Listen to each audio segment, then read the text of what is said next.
Nós vamos passar a ministração da palavra e eu quero convidar você a abrir sua Bíblia, por favor, no Evangelho de João, no capítulo 21.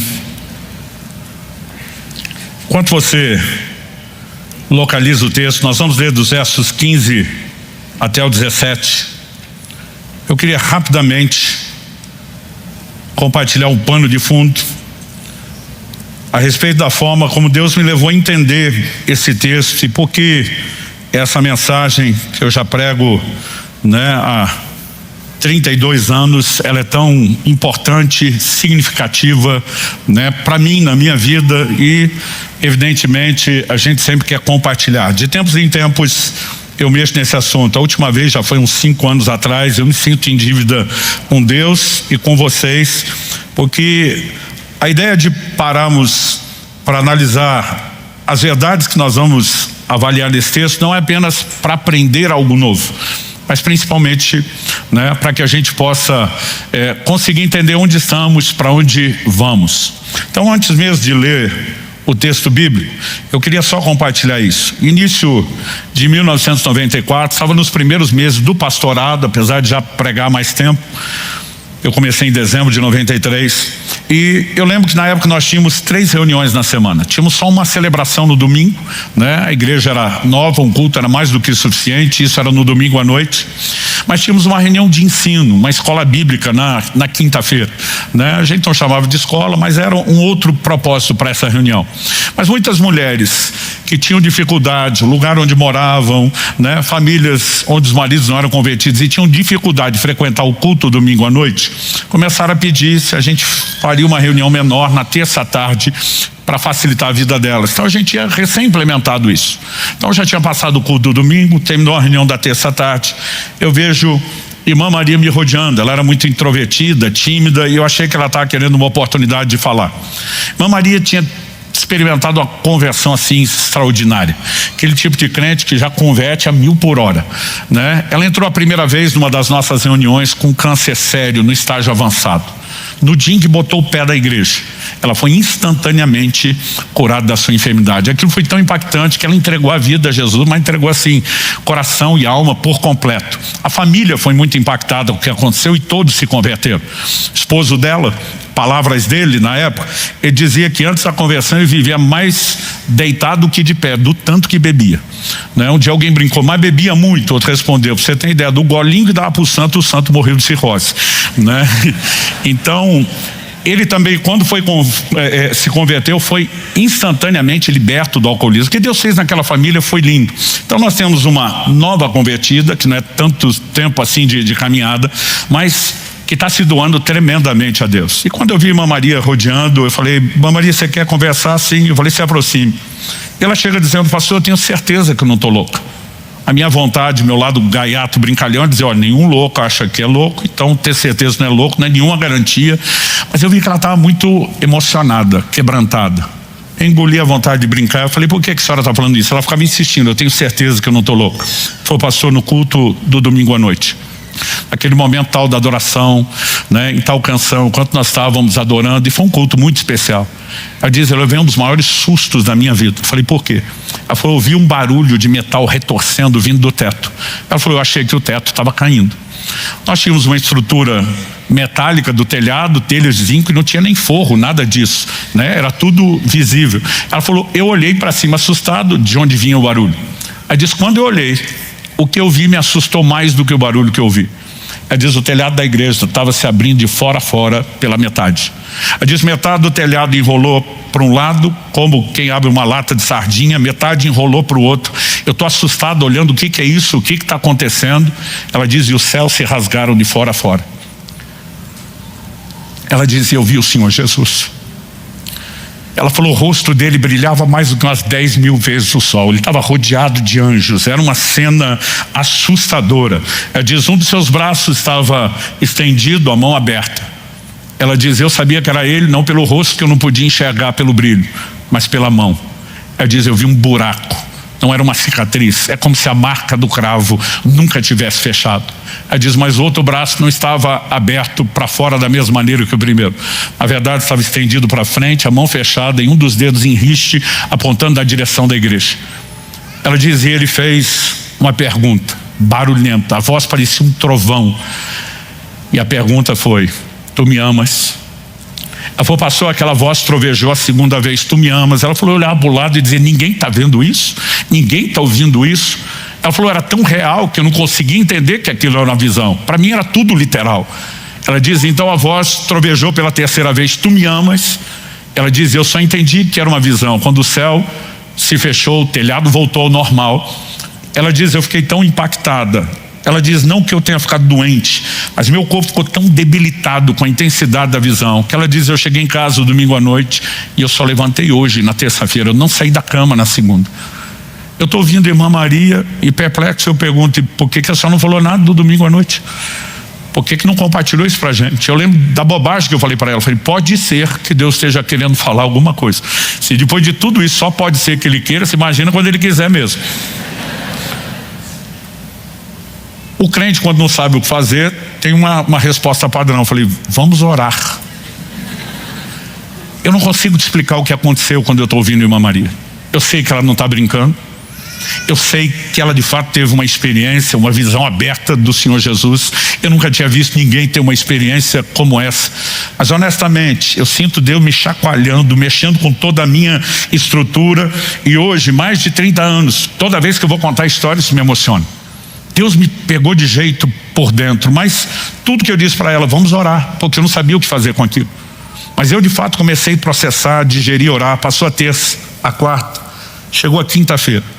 Fui visitar uma família da igreja no horário nobre, que é o horário do almoço. Era solteiro na época, tinha que fazer o trabalho e garantir a sobrevivência. E quando sentei à mesa para comer, senti falta da filha mais nova do casal. A Tássia estava com 7 para 8 anos de idade. E eu perguntei, a Tássia não veio almoçar? A mãe falou, não vem, está no quarto. Falei, está doente? Não. Falei, está de castigo? A mãe falou, não, já rindo. Falei, o que houve? Ela falou assim, olha, teve um sonho essa noite, e tudo que essa menina consegue fazer desde que acordou pela manhã é chorar e orar. Ela não foi para a escola, mas criança não ir para a escola a gente entende, gente, mas não querer almoçar. Eu falei para a mãe, o que ela sonhou? A mãe falou, cada vez que ela fala, ela chora, mas juntando os pedaços, foi mais ou menos assim. Nós estávamos num culto lá na comunidade, o louvor tinha terminado, o senhor subiu a plataforma para pregar. Quando o senhor subiu, o telhado da igreja abriu de fora a fora. E eu pensei, vai começar tudo de novo. Mas a visão não era a mesma. Ela diz, quando ela olha aquele telhado aberto, o Senhor Jesus vem descendo do céu e se põe em pé do seu lado na plataforma. Sorri para você de uma forma muito meiga, gentil, e diz, Luciano, pode sentar, que quem vai pregar hoje sou eu. Eu brincando falei com a mãe, que ela está tão emocionada que eu não vou pregar.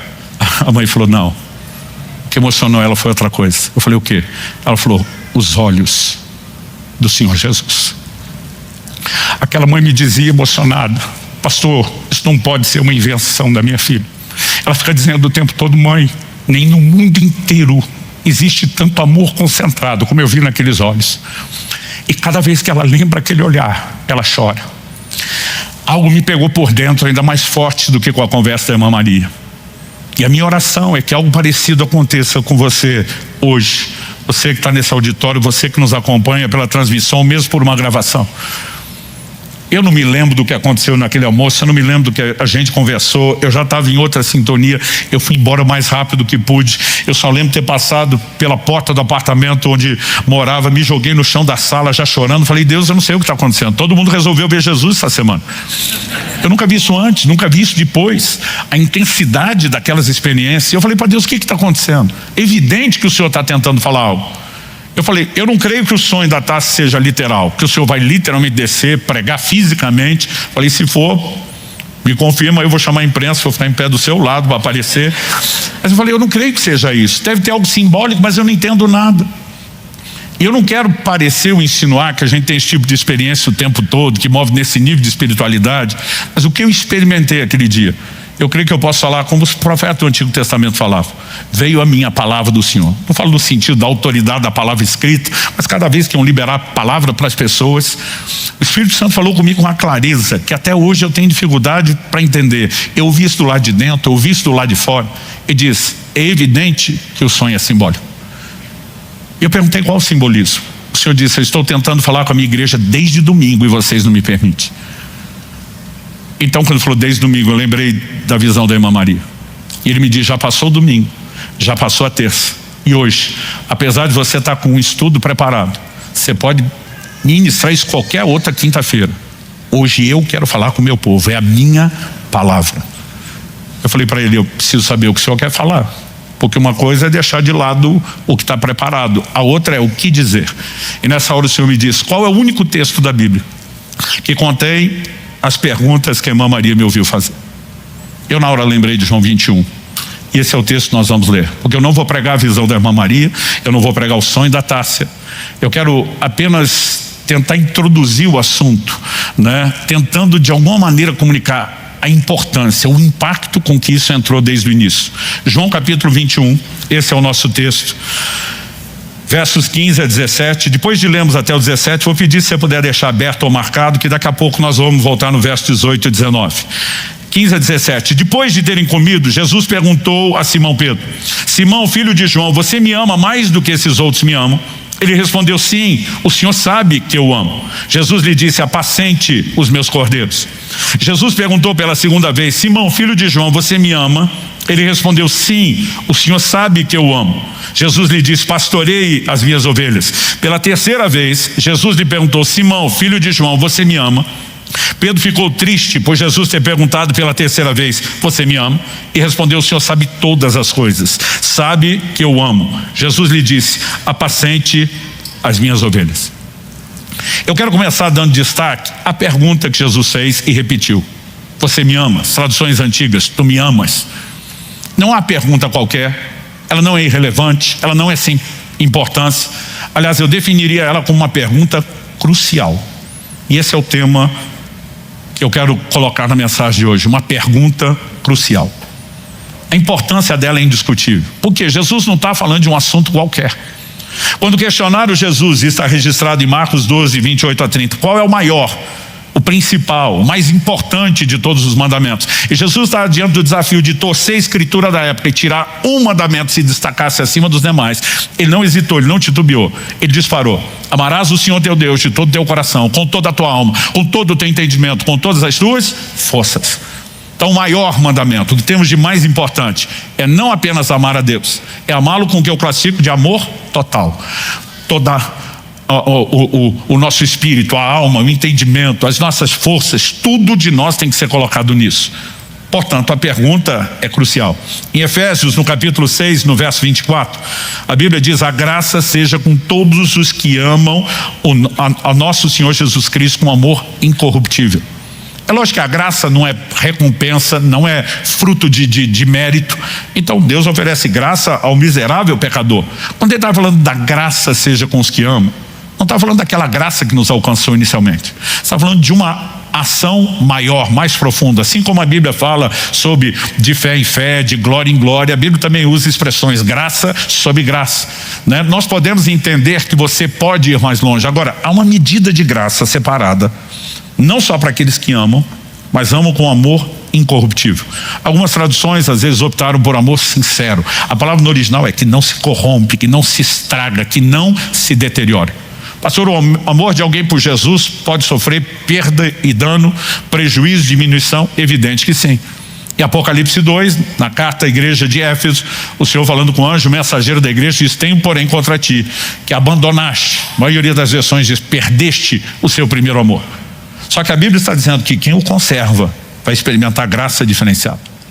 Agora, em contraponto, do outro lado, em 1 Coríntios 16, 22, o apóstolo Paulo diz, se alguém não ama o nosso Senhor, seja anátema. Ele está escrevendo à igreja, aos cristãos. Então ele está dizendo para a gente, a convertido, se a sua relação com Cristo não é baseada em amor por Ele, você é um anátema. Anátema, na melhor das hipóteses, significa abominável. Na pior, maldito. Não é um elogio, não retrata algo bom. Ou seja, não existe possibilidade de pensarmos num relacionamento com o Senhor onde o amor por Ele esteja de fora. Portanto, a pergunta não é uma pergunta qualquer, é crucial.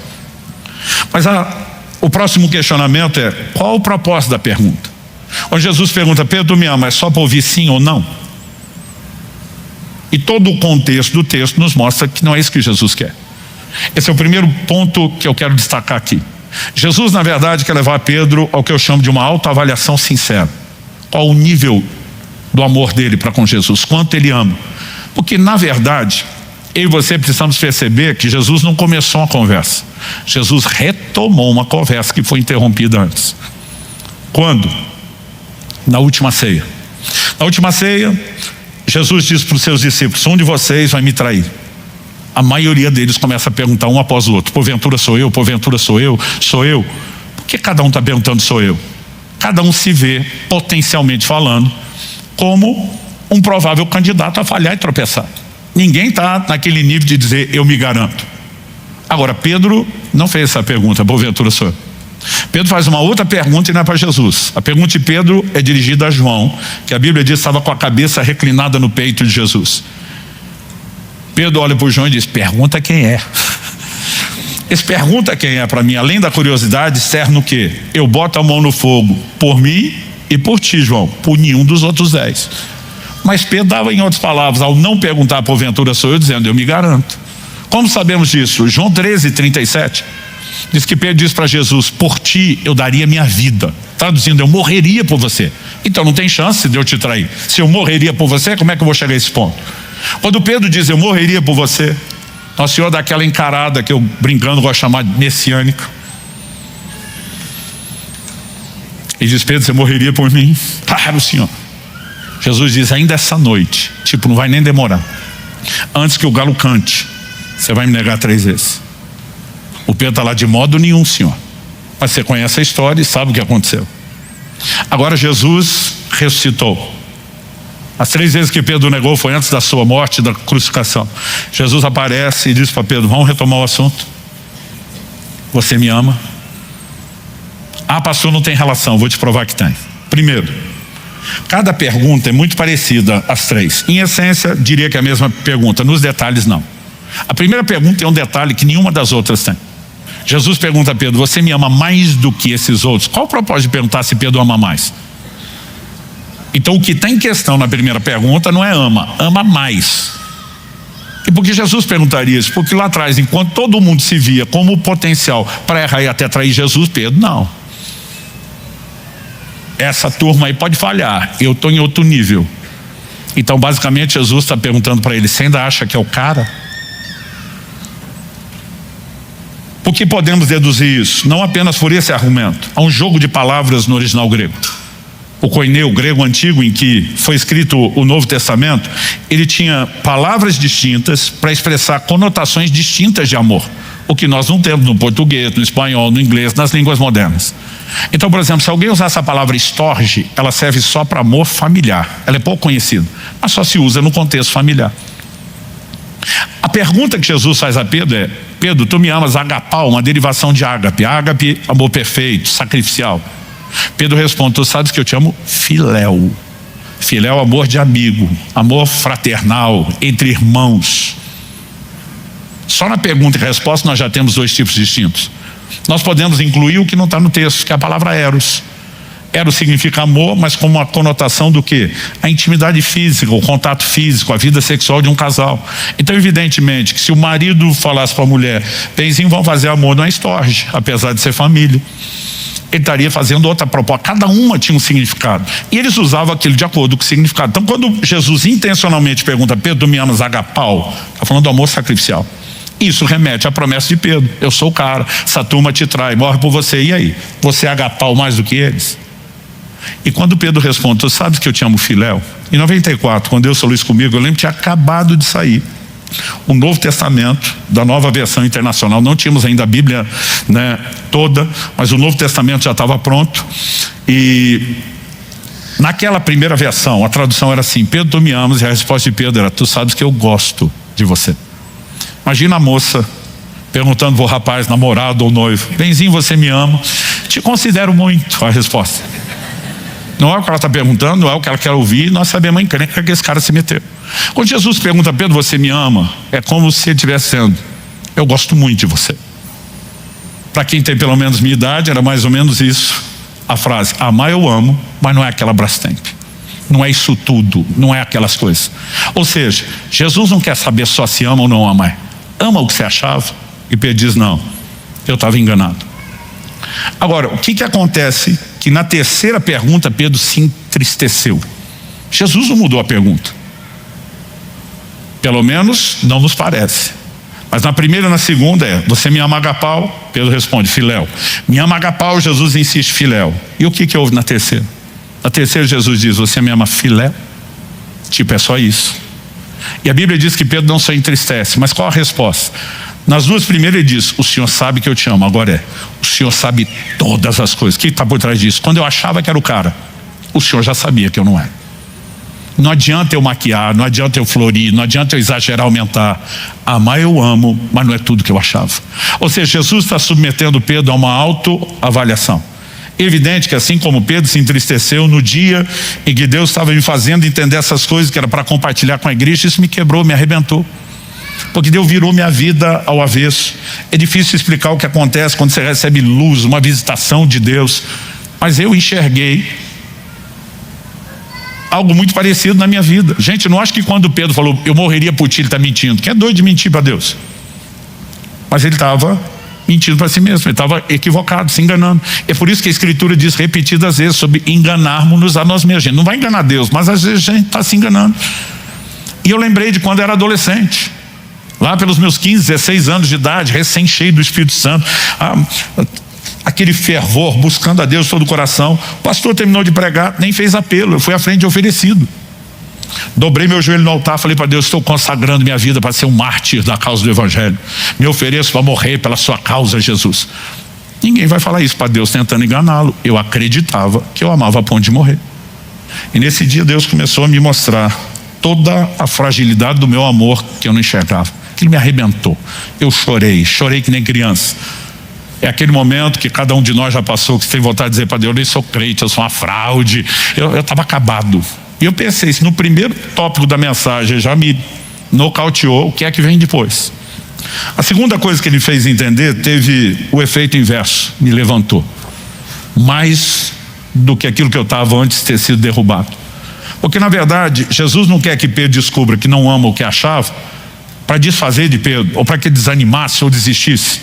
Mas ele quer mostrar: se você ainda não está onde deveria estar, mira o lugar que você tem que alcançar e saiba que você pode chegar lá.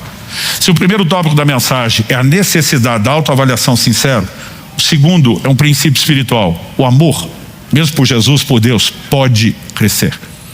Como presumimos que Jesus está trazendo esse assunto para a conversa? Quando Jesus pergunta: você me ama mais do que os outros? Isso está baseado no quê? Na declaração de Pedro: eu vou morrer pelo Senhor. Ele não morreu. Aliás, quando Jesus foi preso, nós podemos até dar um desconto para Pedro e dizer: ele tentou, puxa a espada, corta um pedaço da orelha de Malco, servo do sumo sacerdote. Jesus repreende Pedro, manda ele guardar a espada, ainda cura a orelha do cara. A hora que Pedro percebe que Jesus não quer ser defendido, basicamente ele está pedindo para ser preso, com a possibilidade gigantesca de uma consequente execução, o Pedro raciocina rapidinho: se o Senhor mesmo quer ser preso e até morto, Deus te abençoe. A Bíblia diz: cumpriu-se a Escritura, ferirei o pastor e o rebanho se dispersará. Não sobrou um. Agora, eles não fugiram do medo da possibilidade de ser preso. Nós sabemos que tentaram prender todos, porque o Evangelho de Marcos fala de um jovem que estava enrolado num lençol. Os comentaristas ficam especulando se o chamando de jovem não discípulo, se não foi o próprio Marcos que vivenciou isso. Nós não sabemos, mas Marcos é o único que fala. E quando os guardas tentaram prendê-lo, ele larga o lençol da mão dos guardas e foge nu. Então todos teriam sido presos se não tivessem fugido. Pedro e João vão seguindo Jesus de longe. O que é esse de longe? Distância, segurança. Tentar pegar nós, corremos de novo. Se não, a gente vai acompanhando de longe para ver no que dá. Mas, ou seja, o cara que prometeu morrer, fugiu de morrer. Mas não só isso. Quando Pedro e João chegam no Sinédrio, onde Jesus seria inicialmente julgado, a Bíblia diz que a moça, a serva que estava na porta, reconheceu João. Porque a Bíblia diz que ele era conhecido do sumo sacerdote. Tradição diz que ele fornecia peixe lá. Não sabemos, né, se isso é preciso, não é informação bíblica, é a tradição cristã que diz. Mas a Bíblia diz que reconheceu. Aí ela olha para o Pedro e diz: você também é discípulo? A pergunta também é: eu sei que você quer. Pedro diz: eu não. Ele vai negar a primeira, ele vai negar a segunda, ele vai negar a terceira. E quando o galo canta, a Bíblia diz que Pedro caiu em si, caindo em si, chorou amargamente. Aqui o Pedro se sente excluído da seleção, cortado do time, fora. Como podemos presumir isso? Não só pelo choro. Primeiro, nesse dia que Jesus aparece fazer as perguntas, Pedro tinha voltado a pescar, coisa que tinha deixado antes para ser discípulo de Jesus. Mas isso sozinho não é argumento suficiente. Mas o Evangelho de Marcos nos diz, no capítulo 16, no verso 7, que o anjo que aparece às mulheres no túmulo vazio para dar notícia da ressurreição, também diz para elas: ide e dizei aos discípulos e a Pedro que o Senhor vai adiante deles para a Galileia. Pedro é o único mencionado por nome, não porque fosse melhor do que os outros, mas provavelmente era o único que àquela altura, depois de negar Jesus daquela forma, não se considerava mais discípulo. Pedro deve ter entrado numa espiral emocional para ter chorado amargamente de uma descida terrível de culpa, de condenação. Mas agora Jesus vai dar a ele uma boa notícia. Pode não te parecer boa notícia a princípio, mas eu vou te provar que é. É agora que nós vamos para aqueles versos 18 e 19 que nós ficamos de ler depois. Na sequência das perguntas, Jesus, ele emenda o 18 e 19, diz para Pedro: em verdade lhe digo que quando era mais moço você se cingia, andava por onde queria, mas quando você for velho estenderás as mãos, outro cingirá, a palavra cingir é vestir, e o levará para onde você não quer ir. Gente, durante anos eu não entendia esse versículo. Em todas minhas bíblias de estudo, na época a gente não tinha anotação digital, tudo era feito à mão, a caneta, eu tinha um ponto de interrogação, tipo, que mistério é esse? Mas a resposta que eu demorei para perceber está literalmente debaixo do nariz, no próximo versículo 19. Jesus disse isso para significar com que tipo de morte Pedro havia de glorificar a Deus. E depois de falar assim, Jesus acrescentou: siga-me. O elemento restauração, não desistir de você, é incrível aqui. Porque siga-me foi as primeiras palavras que Pedro ouviu da boca de Jesus quando largou tudo para ser discípulo. E agora, porque não se considera mais discípulo, Jesus está dizendo: eu voltei lá no ponto, eu estou te recrutando de novo, eu não desisti de você. Pastor, mas qual a boa notícia? Ele falou: Pedro, quando você era mais novo, isso não é só idade cronológica, fala de maturidade, você se governava, se mandava, andava no próprio nariz, ia onde queria, se vestia, estava no controle. Quando você for mais velho, não é agora, mas também na sua idade cronológica, é amadurecimento, você vai perder o controle. Você vai aprender o que significa ser conduzido pelo seu mestre. Ele diz: e você vai estender as mãos. Olhe para cá um instante. O que significa estender as mãos? Se o verso 19 diz que Jesus falou isso para significar o tipo de morte que Pedro ia morrer, Jesus está dizendo: lembra a promessa que você me fez de morrer por mim? Que você descobriu que não estava pronto, que agora quando você avalia, você diz: amar eu amo, não é capaz porque eu não estava pronto para morrer. Jesus está dizendo: Pedro, quando eu olho para você, eu não estou mirando o tropeço do seu passado, nem a limitação do seu presente, eu estou vislumbrando o seu crescimento futuro. Você vai chegar lá.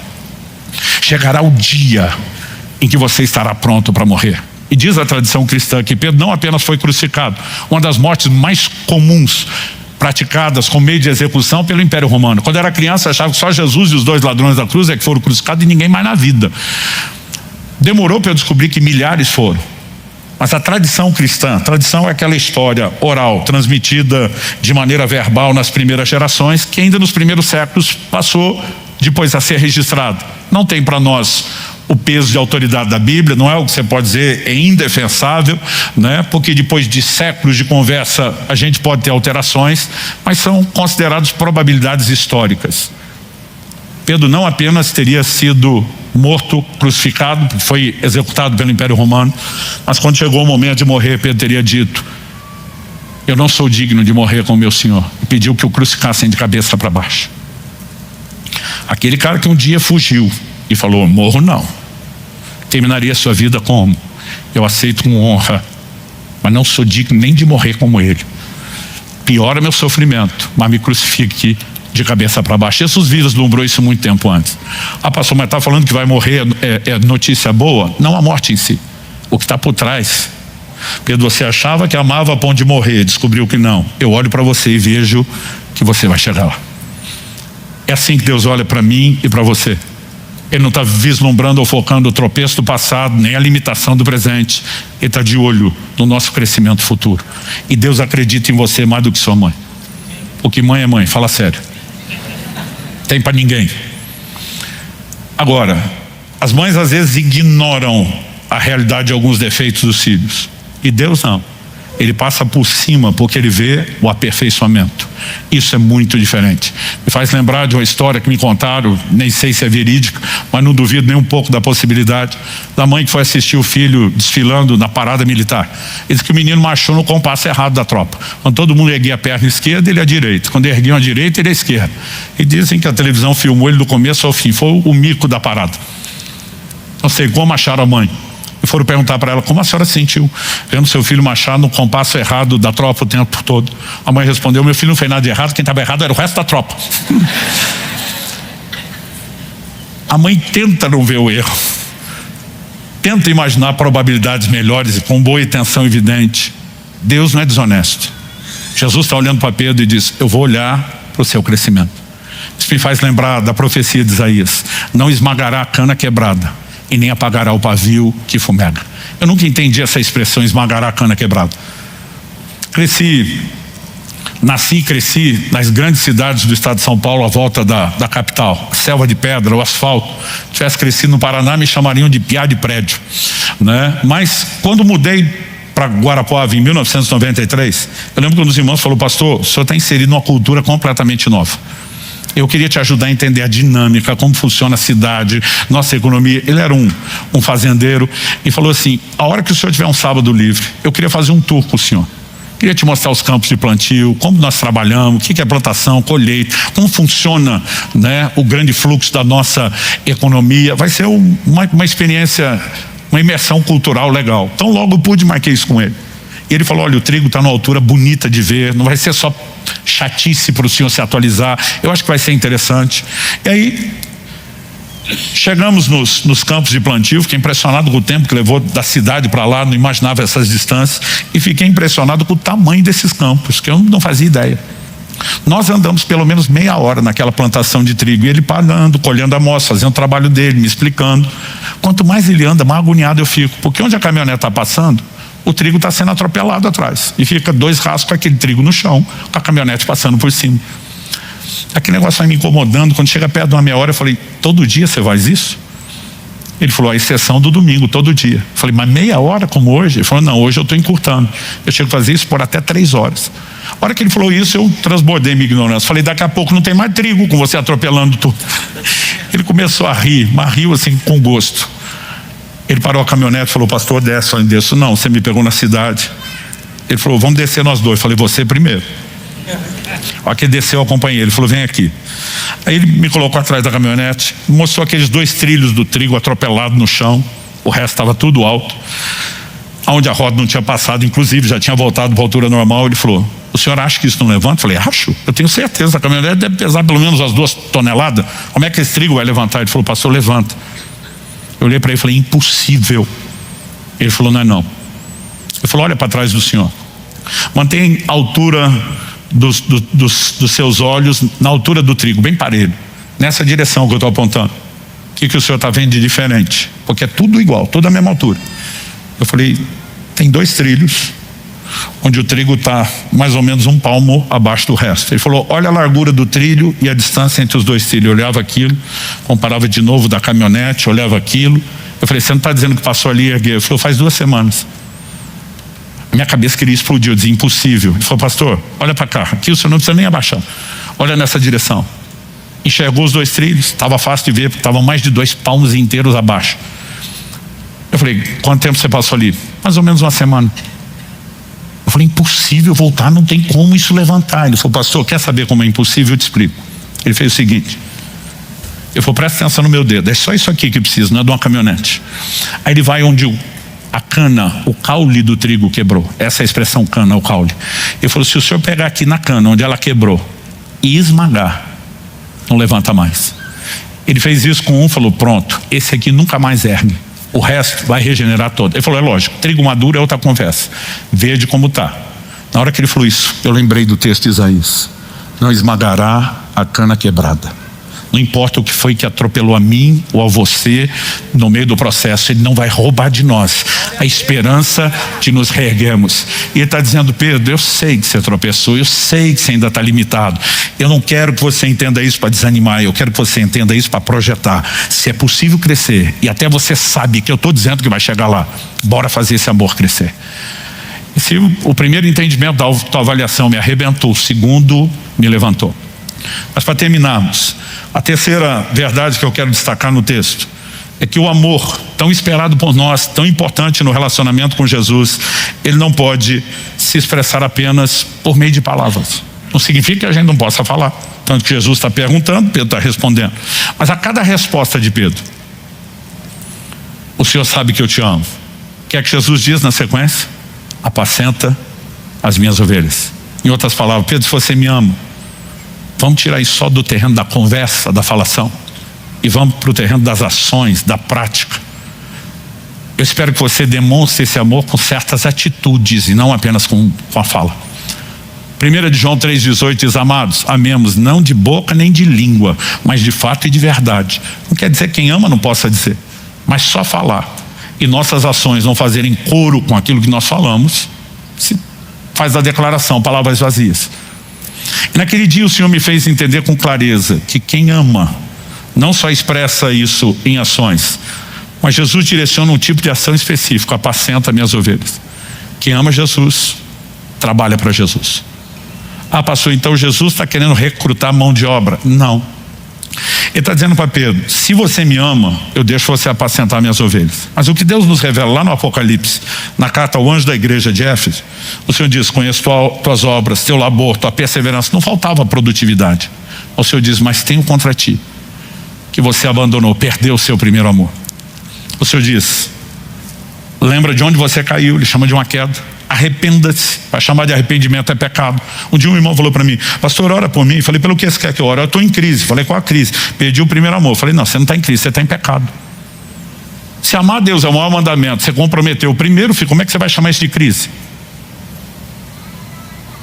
Mas aí, voltando para o texto, o que é que o Senhor diz? Lembra de onde caíste, arrepende e volta à prática das primeiras obras. O Senhor diz: se não, eu tiro de você o seu candeeiro. O que significa tirar o candeeiro? Em Apocalipse 1, João tem uma visão: 7 candeeiros de ouro, 7 estrelas. O anjo explica: os candeeiros são as 7 igrejas da Ásia. As 7 estrelas são os anjos, os mensageiros, os líderes da igreja. Então agora ele está mandando uma mensagem de Jesus ao anjo de um dos candelabros, de uma das igrejas: se você não arrepender, eu pego de volta a igreja que eu te confiei. Porque Jesus está dizendo: sua produtividade está alta, mas eu não quero o trabalho pelo trabalho. Ou seu trabalho é uma expressão de amor por mim, ou se você não me ama, cai fora do trabalho. Ou seja, Jesus não está atrás de mão de obra. Ele está dizendo: se você me der serviço sem amor, eu não estou interessado. Mas não tem jeito de você dar amor e não oferecer serviço. Quem está entendendo? Naquele dia Deus me fez compreender algo: quem ama, trabalha. E nós precisamos entender que hoje Deus está nos fazendo a mesma pergunta que fez para Pedro: você me ama? Não para você responder sim ou não, a te levar a um lugar de avaliação onde você está. Se o maior mandamento é não só amar, mas amor total, onde que nós estamos? Qual o nível de resposta? E a ideia dele de nos levar a perceber que não estamos onde deveríamos também não é para desanimar ou fazer desistir, é para mirar. Então eu tenho que cooperar com Deus chegar lá. Ele acredita em mim, ele enxerga meu potencial, ele me oferece recursos, ele faz de tudo para me empurrar. Eu só não preciso atrapalhar, eu preciso cooperar com Deus e fazer meu amor crescer. Agora, se você quer saber um termômetro para o primeiro tópico da avaliação, basta saber, se você se perguntar se você está trabalhando e com qual motivação. Se você quer um termômetro para o segundo, para saber se o amor está crescendo, nós também podemos colocar isso como análise. Deixa eu explicar isso de uma outra forma. Eu fico imaginando se alguém chegasse para mim e falasse assim: pastor, eu te amo, te respeito, te considero muito, mas assim, estou me lixando para a sua família. Qual seria o meu sentimento de ouvir isso? Aliás, sempre brinco com as pessoas: quer conhecer a simpatia de alguém, trate bem a família. Quer conhecer a antipatia ou o lado não tratado da alma, maltrate a família.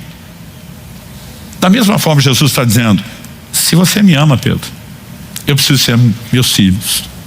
Se você me ama, ama aqueles que eu amo. Se você se importa comigo, importe-se com aqueles com os quais eu também me importo.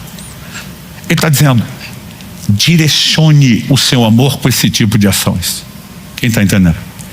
Qualquer motivação para o trabalho, gente, ela vai sucumbir com o tempo. Qualquer motivação. Porque tudo que é novidade gera empolgação, em algum momento não gera mais. Nós podemos falar de qualquer coisa. Relacionamento, a empolgação do casal do namorado, de boi noivo, recém-casado, é diferente daquele que tem 10, 15, 20, 30 anos de rotina. E não precisa ser relacionamento, qualquer coisa. O pessoal que tem abraçado os jejuns prolongados aí, o parcial, gente faz Daniel e sai traumatizado com legumes. Um amigo faz um dos melhores miso-shiros, caldo salgado que eu já tomei na vida. Ele fez 21 dias tomando miso-shiro. Faz 2 anos que ele não pode ver miso-shiro na frente. Ah, pastor, eu amo picanha. Passa 1 ano comendo picanha. Olha, você nem aguenta comer picanha 1 ano. Mesmo se fosse possível. Então a pergunta é, o que é que vai manter eu e você motivado trabalhando? Tem gente que trabalha por causa do reconhecimento, mas para de reconhecer, ele para de trabalhar. E não estou dizendo que reconhecer é errado. Se o próprio Deus reconhece, dá galardão e recompensa, a gente também deveria. Mas quem faz só pelo reconhecimento, a hora que não tiver reconhecimento, para. Quem faz pela novidade, daqui a pouco não é novidade. Eu vejo gente empolgada quando uma igreja, um trabalho está começando, né? E depois que a igreja crescer, nós vamos ter a mesma empolgação? Depois que não é novidade, não é começo. Eu descobri com o tempo que só tem uma motivação que se sustenta: é se nós fazemos ou não por amor. Então o amor não é só o que nós precisamos para trabalhar, é aquilo que nós temos que preservar para continuar trabalhando.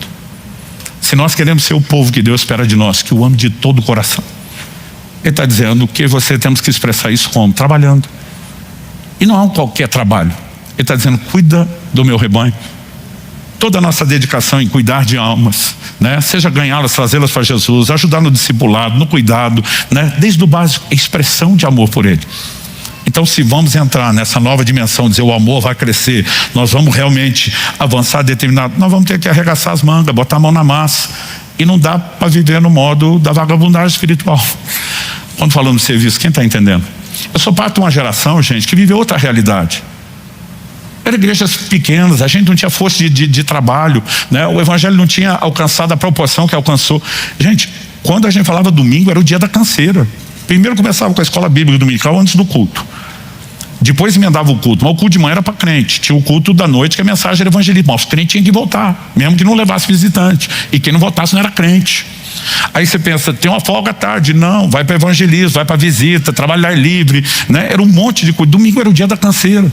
Mas eu sou parte de uma geração que era a geração Marta. Trabalhava demais a ponto até de não ter tempo para estar aos pés do Senhor. Mas nós saímos de um extremo e fomos para outro. O que é outro? A geração Maria, que nunca quer levantar dos pés do Senhor. O que nós precisamos entender é que a Bíblia apresenta os dois lados. Quando Pedro e os outros 2 discípulos estão com Jesus no Monte da Transfiguração, qual é a fala de Pedro? Senhor, vamos fazer aqui 3 cabanas. Uma para o Senhor, para Moisés, para Elias, nós ficamos no relento, vamos morar aqui. Não vamos embora daqui, isso aqui está glorioso. Primeiro o Senhor diz, esse é meu filho amado, ele é o vítima. Cala a boca, Pedro. Não é você que fala, que você ouve. O que Jesus diz? Vamos descer, não vamos ficar. Não quer dizer que não é bom estar lá, mas quando eles descem, tem um pai com um filho endemoniado precisando de ajuda, tem uma multidão necessitada, não é nem só um nem só outro. E nós precisamos entender que tudo o que nós recebemos quando estamos aos pés do Senhor, quando nós estamos no monte da glória, tem um lugar para ser descarregado, é tocando as vidas necessitadas. E Deus está nos chamando a ter um olhar diferenciado de atenção para isso. Quem está entendendo, diga amém. Quando meu filho estava para completar 18 anos de idade, ele já tinha terminado o ensino médio. Ele tinha ganhado uma bolsa de estudos numa faculdade cristã nos Estados Unidos, mas ele só podia matricular depois de 18 anos. A questão é, ele se formou em dezembro e até final de maio ele não tinha os 18 anos. Então, o primeiro semestre ele não podia ir para lá. Ele só iria entrar no segundo semestre. Eu falei, filho, vou aproveitar esse seu semestre sem aula e você vai viajar comigo. Eu tenho a impressão que depois de estudar, você não volta mais para casa, você vai seguir sua vida. Então, eu quero aproveitar essa reta final, depositar tudo que eu posso no discipulado, no treinamento, você vai viajar comigo. Meu filho voltava de viagem e dizia, mãe, não dá para aguentar o ritmo do pai, é insano. Ela dizia, filho, você tem nem 18 anos, você nem prega e não aguenta o ritmo do seu pai. Ele falou, mãe, não tem como. Ela falou, a gente viaja com seu pai. Ele falou, não, mãe. Papai disse que queria mostrar para mim o que ele não mostra quando a gente vai à família, que vai ser do jeito dele, o ritmo dele. A senhora não tem noção. Às vezes você está exagerando. Um dia Israel chega para mim e diz: vamos fazer uma viagem com eles e o senhor fazer a mesma coisa com elas, mesmo que elas não tenham treinamento, para elas saber como é. Aí nós combinamos com a família. Aí ele falou: é diferente? Eu falei: é muito diferente. Quando vocês estão juntos, eu estou no ritmo de passeio. Quando eu estou sem vocês, estou no ritmo de trabalho. O que muda? Eu falei: da hora que eu entrar no avião, ninguém fala comigo. Eu tenho que estudar, eu tenho que escrever, eu tenho que produzir, conexão de aeroporto, eu tenho que fazer render, né? Quando estou no hotel, ele quer conversar, eu digo: na hora da conversa nós falamos, agora não, né? Eu falei: quando vou ministrar, eu marco reuniões com pastores, com a liderança, antes e depois eu ministro o povo. Não tem esse negócio de estou com fome, vai sair logo, né? Da reunião. Aquele falou: não, vamos ver. Eu lembro até hoje, nós entramos no avião, ela começa a conversa, eu... Ela é mesmo. Estava assim uns 2 minutos, ela mais... Eu lembro que no fim da viagem ela falou: eu não aguentaria te acompanhar nesse ritmo. Eu falei: é isso que seu filho está falando. Mas por que eu caguei no assunto? Eu esperei meses. Meu filho fazia a pergunta: papai, como você aguenta toda semana esse ritmo? Eu falei: filho, não é só isso. Agora você está comigo, eu tenho um bônus, um benefício para minha alma. Durante 17 anos, só antes da pandemia, eu passava em média 3 dias por semana fora de casa viajando, longe da família. Tem gente que a coisa é tão bagunçada em casa que ele quer o ministério itinerante sem ser chamado. Não era o meu caso. Eu falei: filho, cada vez que eu entrava no carro, ou para viajar de carro, ou para ir para o aeroporto, eu literalmente deixava vocês chorando, semana após semana. Eu falei: eu posso deixar esse quadro bem mais dramático. E ele insistiu: como você aguenta? Eu falei: eu esperei muito tempo você fazer essa pergunta. Eu falei: só existe um combustível que sobrevive. É na hora que a gente quer desanimar, a gente lembra para quem eu estou fazendo, por que eu estou fazendo. Qualquer outro combustível vai terminar antes. Quando eu comecei o ministério, gente, eu já tive empolgações que eu nem percebia que estavam dentro de mim, motivações que eu nem percebia que estavam dentro de mim. Eu tive uma formação de vida muito simples, que é o jeito mais bonito da gente substituir a palavra pobre. Ausência de recursos. Então assim, gente, eu lembro da gente tomando banho na pré-adolescência, 2 minutos, 3 minutos de banho, papai bater na porta: vamos agilizar. Tinha ocasiões que a gente dizia assim: mas a luz está desligada, para economizar, porque o negócio estava feio. Eu dizia: mas está gastando a água. A gente 3 minutos. E outra, não era aquele mundaréu de água. Eu tenho uma raiva que a turma chamava aquilo de ducha, caía 3 pinguinhos, né? Era uma falta de abundância ali. Primeira vez que eu fiquei num hotel, milagrosamente, não tinha a menor condição nessa época, mas isso é outra história que eu não quero desviar, foi na Barra da Tijuca, no Rio de Janeiro. A barra nem era essa barra toda de hoje, mas já era uma barrinha de respeito. Gente, a hora que eu entrei e olhei o chuveiro no banheiro, eu fiquei deslumbrado. Eu falei: isso não é um chuveiro, é uma aeronave espacial. Aquele negócio enorme, aquela ducha. Gente, eu lavei, não foi meu corpo, foi minha alma.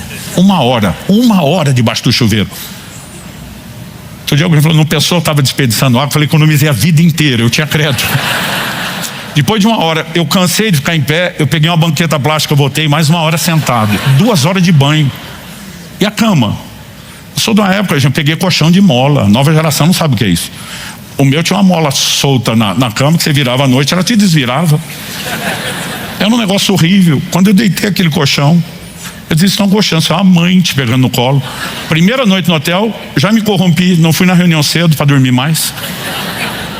E a hora que eu fui para o café da manhã, gente, o que eu falei, tá ali, era um milagre. A gente fez essa viagem para participar de um evento no Rio. Primeira noite, dorme no ônibus. A última, terceira, volta dormindo no ônibus. E a do meio que não tem dinheiro, vamos dormir na rodoviária, até chegar lá e ver como era e descobrir como seria. Não tinha dinheiro para comer, mas aí o café da manhã estava incluso no presente que nos deram. E aí quando eu olho, parecia um café colonial. Nunca tinha visto tanta comida e nem tanta comida boa. Gente, meu café da manhã foi café da manhã, almoço, janta. Eu comia até o umbigo virar para fora. Essas coisas deslumbravam. Eu era garoto e os profetas vinham e diziam: vai chegar o dia que você vai ficar cruzando os céus dessa nação de avião de um lado para o outro. Eu ria tipo Sara, nunca julguei Sara, porque era difícil de acreditar. Nunca tinha andado de balão, imaginava se eu vou subir no céu no balão inflado, né? E passagem era muito cara naquela época, gente. Hoje não quer dizer que está barato, mas é uma realidade proporcionalmente mais acessível. E aquele negócio me parecia um absurdo. A primeira vez que eu voei de avião, a gente é besta demais, eu me senti mais importante. Aliás, quem voa a primeira denuncia, eu tirava foto até do bagageiro. Eu ficava contemplando o aeroporto, dizer, bem mais limpinho que a rodoviária. Eu no banheiro para gastar a taxa de embarque. Quer dizer, é caro, vou no banheiro com ou sem vontade. No mínimo gastar água e sabonete. A mentalidade da escassez. Aí alguém perguntou, e aí, pastor? Falei, e aí que depois de um tempo você não aguenta mais aeroporto. Porque o que pode ser novidade te empolgar, gente, até hoje eu não suporto ouvir aquela voz no alto-falante. Voo 3, 8, 9, 4. Teve um dia que não aguentei, eu pensei alto. Eu quase gritei, porque eu falei alto. Falei, fala direito! A pessoa do meu lado falou, a gravação. Eu falei, deveriam ter gravado direito. Aí o cara ficou me olhando, tipo, que doido. Aí eu pensei, ele não deve viajar tanto. Qualquer motivação vai embora. Agora, se nós fazemos por amor, ela vai sobreviver. E ela vai manter nos trilhos do jeito que o Senhor quer. Quem está entendendo, diga amém. Eu creio que Deus nos reuniu aqui hoje para fazer a mesma pergunta que Ele fez há 2000 anos atrás a Pedro. A mesma pergunta que Ele fez há 32 anos atrás a irmã Maria. Você me ama? Não para esperar ouvir só um sim ou não, mas nos levando a uma autoavaliação. Ele quer que a gente enxergue onde esteja, honestamente. Se a gente deixá-lo nos conduzir nessa autoavaliação.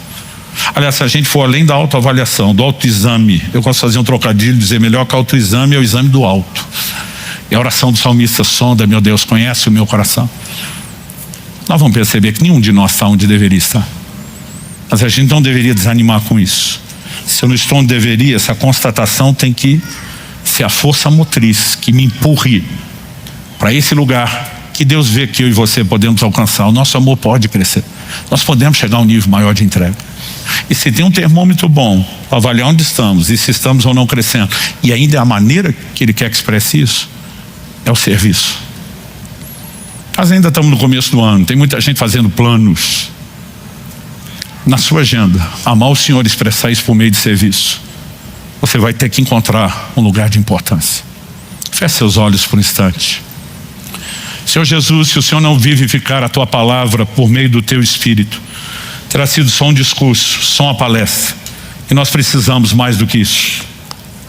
Eu oro por cada um dos meus irmãos aqui presentes e dos que nos acompanham.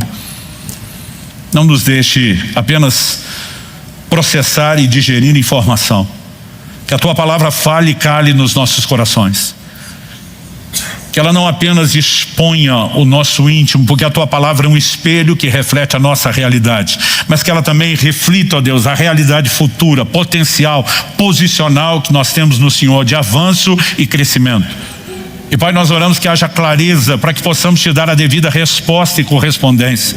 Nós queremos ser um povo que se deixa ser constrangido quando entende o Teu amor. Que afirme como Paulo, Teu amor nos constrange. E lá em 2 Coríntios 5,4 ele não apenas diz Teu amor nos constrange, mas ele diz, julgando nós isso, se um morreu por todos, logo todos morreram. Se Ele deu Sua vida por nós, nós também daremos por Ele. Nós queremos entrar num nível de correspondência maior para contigo e fazê-lo não apenas com palavras, mas de uma maneira muito específica, amando os que o Senhor ama, importando-nos com aqueles com os quais o Senhor se importa. E nós oramos que nesta manhã o Senhor nos ajude a entender onde estamos, não para que haja abatimento ou desânimo, mas para que possa haver, ó Deus, uma decisão de avançar. Que o Senhor nos ajude a cooperar contigo e com todos os Teus recursos e a Sua própria torcida em nosso favor, de que o nosso amor pode crescer, mas que tudo isso tenha um claro efeito de não ser apenas verbalizado, que nossas ações façam coro, que o Senhor encontre em nós um povo disposto a Te servir, a promover o avanço do reino de Deus. Sopra sobre nós nesta manhã, toca-nos pelo poder do Teu Espírito, desperta algo dentro de nós que sozinhos não poderíamos fazer, mas que ao fazê-lo o Senhor também encontra em nós a correspondência. Eu abençoo cada um dos meus irmãos e irmãs. Nós suplicamos a Tua graça, o Teu favor, a ação do Teu Espírito. E porque temos certeza de que aquilo que o Senhor começa aqui agora não vai terminar no final dessa reunião, nós nos antecipamos em Te dar glória, Te dar honra e Te dar todo louvor. Obrigado, Senhor, pelo Teu amor que está além do nosso entendimento. Obrigado porque o Senhor não foca nos nossos tropeços do passado e nem na limitação do presente, mas do nosso crescimento futuro, e segue nos encorajando, fortalecendo para que isso seja uma realidade. Obrigado pelo privilégio, Senhor, de retribuir seu amor. Nós só te amamos porque o Senhor nos amou primeiro. E poder fazer isso por meio de serviço, que a nossa mentalidade mude, que a nossa teologia de serviço mude, que a nossa motivação de trabalho mude e que ela esteja alinhada com o seu coração. Nós oramos em nome de Jesus. Em nome de Jesus. Se você crê e concorda, diga amém. Nós vamos passar a ministração da palavra. Abra, por favor, sua Bíblia na carta de Paulo aos Filipenses, no capítulo 1 e no versículo 6. Esse texto vai ser o nosso ponto de partida e o trilho da palavra que eu quero repartir com vocês. Filipenses capítulo 1, verso 6, eu vou ler na Nova Almeida atualizada. O texto diz: estou certo de que aquele que começou boa obra em vocês há de completá-la até o dia de Cristo Jesus. Eu gostaria, não apenas por efeito didático e para te ajudar a memorizar, mas pelo poder que há em declarar a palavra de Deus, que nós pudéssemos falar juntos esse versículo, pode ser? Na verdade, vou pedir para a gente fazer uma aplicação pessoal. Paulo está dizendo aos Filipenses, diz: aquele que começou a boa obra em vocês. Eu gostaria que nós trocássemos o vocês por em nós, já que o texto se dirige a cada discípulo de Jesus. Você pode repetir comigo? Diga: estou certo de que aquele que começou boa obra em nós há de completá-la até o dia de Cristo Jesus. Glória a Deus. Pai, nós oramos que o Teu Espírito nos conduza, não apenas na compreensão das verdades, mas na aplicação, na absorção e na correspondência de cada uma delas. Suplicamos a Tua graça e a ação única, singular do Senhor no coração de cada um de nós. Em nome de Jesus. Amém. Bom, tudo aquilo que Deus faz é, na verdade, uma extensão de quem Ele é, um reflexo, uma revelação do seu caráter. Quando o apóstolo Paulo fala da sua convicção, estou certo, convencido de que o Deus que começou vai terminar, ele não menciona apenas algo que Deus faz, está fazendo, fará até o final a sua obra, mas tudo o que Deus faz, como afirmei, é um reflexo de quem Deus é. Em Hebreus 11:6, a Bíblia diz que Deus é galardoador daqueles que o buscam. Ou seja, galardoar, recompensar, abençoar, não é só o que Deus faz. O que Ele faz é o reflexo do seu caráter, de quem Ele é. E quando falamos a respeito do caráter de Deus, e isso é algo que eu quero destacar hoje na nossa mensagem, o que é que Deus quis comunicar ou revelar, não apenas da sua obra, mas acerca de si mesmo para mim e para você. A gente não precisa de nenhum esforço profundo de interpretação, de exegese do texto. É evidente que Deus está sinalizando, não apenas sua disposição, mas seu compromisso de concluir aquilo que Ele iniciou, de finalizar aquilo que Ele começou. Penso que essa é a razão pela qual em Hebreus, no capítulo 12, no verso 2, Jesus é chamado não só de o autor, mas de o consumador da nossa fé. Porque aquele que deu início, Ele também vai levar essa obra até o fim. E quando falamos a respeito dessa ação de Deus, nós precisamos entender, não se trata apenas de concluir o que começou, de algo que Deus faz, mas é um reflexo de quem Ele é. A fé se apoia no caráter de Deus, num Deus que está acima de qualquer suspeito. E esse é o tema que eu quero dar a mensagem de hoje: acima de qualquer suspeito. Tozer, o grande escritor, diz que uma concepção correta sobre Deus é fundamental, não somente para a teologia sistemática, mas para a prática da vida cristã. O que eu e você pensamos, o que eu e você entendemos, o que eu e você cremos a respeito de quem Deus é, fará toda a diferença na forma como nós vamos nos relacionar com Ele.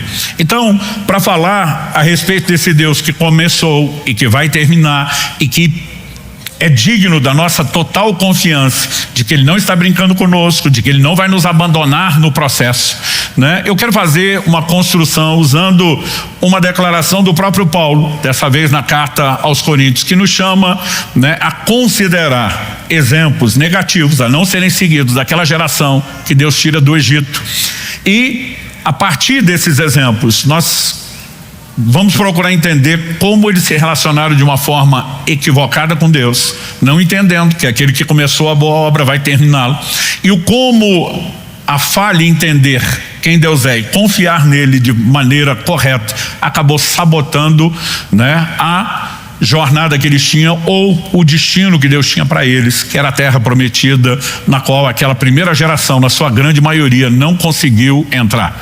Paulo escreve aos Coríntios, uma igreja de gentios, né, que não estavam familiarizados com a história de Israel, mas ele diz: eu não quero que vocês ignorem o que aconteceu com eles, porque basicamente um paralelo é estabelecido para mim e para a sua caminhada.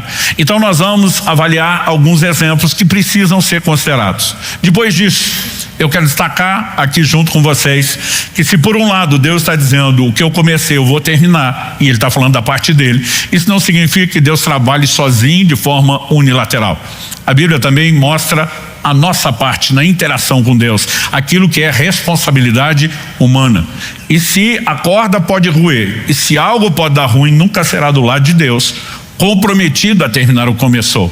Isso tem a ver com a nossa parte.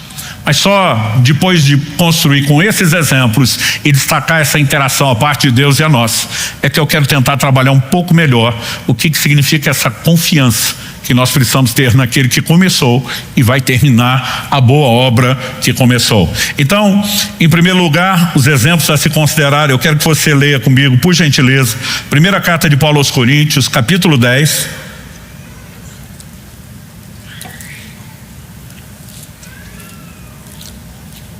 Nós vamos inicialmente ler do verso 1 ao 6. Se você quiser deixar marcado esse texto bíblico, daqui a pouco nós vamos voltar para continuar a leitura a partir do versículo 7. Mas de 1 ao 6 de 1 Coríntios 10, nós lemos: ora, irmãos, não quero que vocês ignorem que os nossos pais estiveram todos sob a nuvem, e todos passaram pelo mar, e todos em Moisés foram batizados, tanto na nuvem como no mar. Todos eles comeram do mesmo alimento espiritual e beberam da mesma bebida espiritual, porque bebiam de uma pedra espiritual que os seguia, e a pedra era Cristo. Mas Deus não se agradou da maioria deles, razão pela qual ficaram prostrados no deserto.